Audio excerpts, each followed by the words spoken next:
नमस्ते। आज की इस खास चर्चा में आप सभी का बहुत बहुत स्वागत है। आज हम तुलसीदास जी के महान ग्रंथ रामचरितमानस के सबसे रोमांचक और ऊर्जा से भरे प्रसंगों में से एक पर बात करने वाले हैं। एक ऐसा ऐतिहासिक टकराव जहां क्रोध और शांति, अहंकार और हास्य व्यंग्यता एकदम आमना सामना होता है।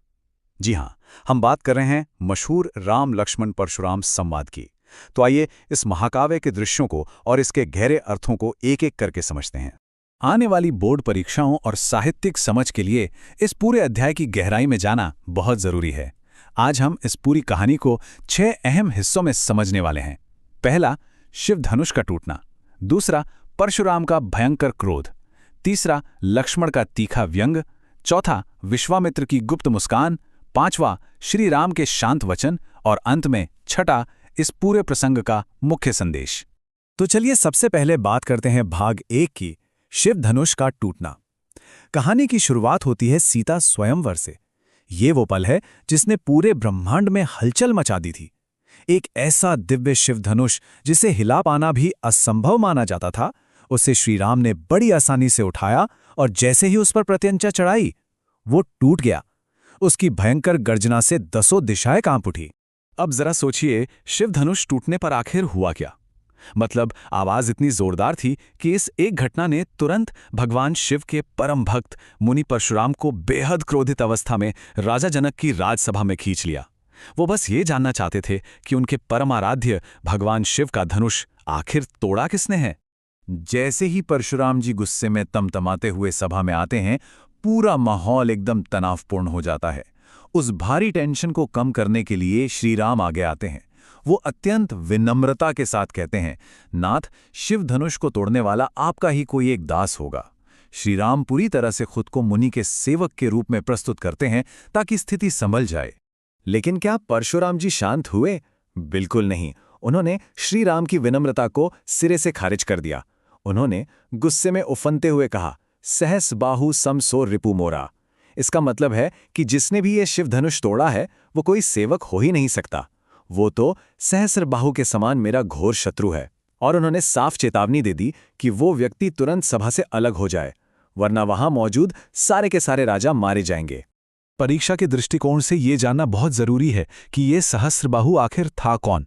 सहस्त्रबाहु एक ऐसा राजा था जिसकी 1000 भुजाएं थी और उसे परशुराम जी का सबसे बड़ा शत्रु माना जाता था। परशुराम जी ने अपने भयानक फरसे से उसकी 1000 भुजाएं काटकर उसका वध किया था। इसलिए धनुष तोड़ने वाले की तुलना सहस्त्रबाहु से करना कोई छोटी बात नहीं थी। ये सीधे तौर पर मौत की सबसे बड़ी धमकी थी।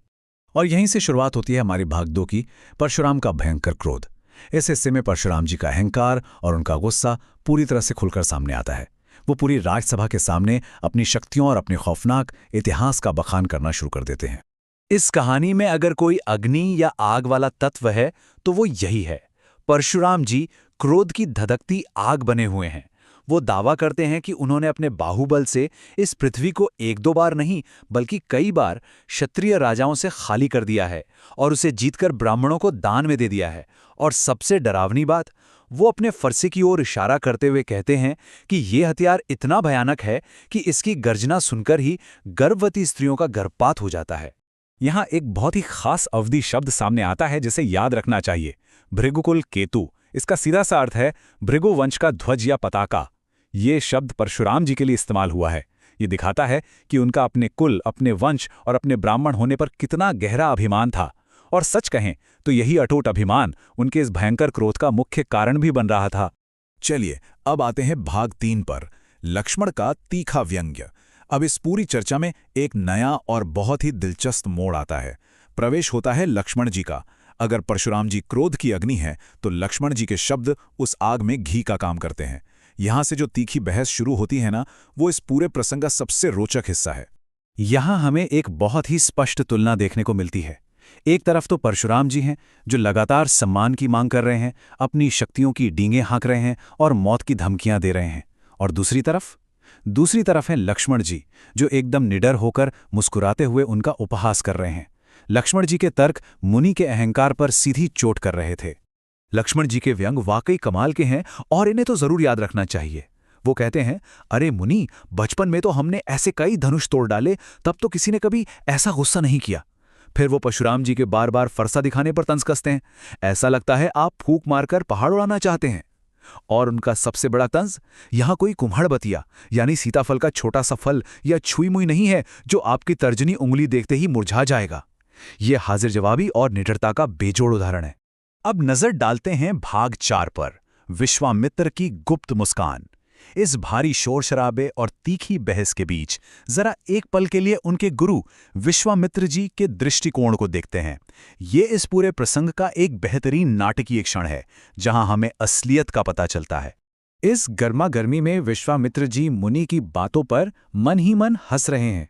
वो सोच रहे हैं कि परशुराम जी को हरा ही हरा सूझ रहा है।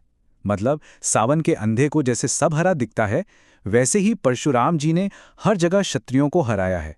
इसलिए वो राम और लक्ष्मण को भी साधारण क्षत्रिय बालक ही समझ रहे हैं। मूल बात यह है कि परशुराम जी इस बात से पूरी तरह अनजान है कि वो साक्षात भगवान और उनके पराक्रमी भाई को डराने की कोशिश कर रहे हैं। वे लोहे की फौलादी तलवार को गन्ने की कमजोर रस भरी खांड समझने की भूल कर रहे हैं। अब पहुंचते हैं हम कहानी के क्लाइमैक्स पर। भाग 5, श्रीराम के शांत वचन। लक्ष्मण जी के लगातार प्रहारों से परशुराम जी का गुस्सा अब अपनी चरम सीमा पर पहुंच चुका है। वो सचमुच लक्ष्मण जी पर फरसे से प्रहार करने के लिए तैयार हो जाते हैं और सारी सभा डर के मारे हाय हाय पुकारने लगती है। अब यहां सबसे बड़ा सवाल यह है, इस क्रोधाग्नि को शांत किसने किया? क्योंकि जब स्थिति पूरी तरह से नियंत्रण के बाहर होने लगी, तब इस विनाशकारी आग को रोकने के लिए किसी परम शांति दूत को तो आगे आना ही था। आग और पानी का ये रूपक इस पूरी घटना को बहुत सटीक तरह से समझाता है। लक्ष्मण जी के उत्तर परशुराम जी के क्रोधाग्नि में आहुति या कहें तो घी का काम कर रहे थे। उस आग को भड़कते देख श्री राम आगे आए। उन्होंने बिल्कुल विपरीत ऊर्जा का इस्तेमाल किया। आग को शांत करने के लिए जिस तरह पानी की जरूरत होती है, श्री राम ने उसी शीतल जल की तरह काम किया। तुलसीदास जी ने इस समाधान को क्या खूब लिखा है, इस एक पंक्ति को देखिए। बढ़त देखी जल सम बचन, बोले रघुकुल भानु। अर्थात क्रोध की उस भयानक आग को भड़कता देख रघुकुल के सूर्य श्री राम ने जल के समान शीतल और शांत वचन बोले। उनके इन्हीं मीठे और सम्मानपूर्ण वचनों ने परशुराम जी के उबलते क्रोध को एक पल में शांत कर दिया। और इसी के साथ हम आते हैं अपने आखिरी हिस्से पर, भाग 6, मुख्य संदेश। यहां हम उन खास बातों को समेटेंगे जो इस पूरे प्रसंग से सीखी जा सकती हैं। साहित्यिक दृष्टिकोण और परीक्षा की तैयारी दोनों ही लिहाज से इन बातों को समझना आपके लिए बेहद जरूरी है। इस पूरी कहानी का सार इन तीनों प्रमुख किरदारों के स्वभाव में छिपा है। श्री राम एकदम शांत, विनम्र और बड़ों का सम्मान करने वाले हैं। वहीं लक्ष्मण बिल्कुल निडर, हाजिर जवाब और स्वभाव से उग्र हैं।